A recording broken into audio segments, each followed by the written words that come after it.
You ask Tiger to solve. This deals with linear equations with one unknown. The final result is n equals 8. Let's solve it step by step. Swap sides. Isolate the n. Multiply both sides by 10. Group like terms. Multiply the coefficients. Simplify the arithmetic. Multiply the fractions. Simplify the arithmetic. Convert the n into a positive number. Multiply both sides by -1.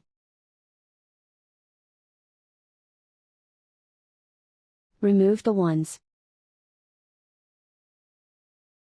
Simplify the arithmetic.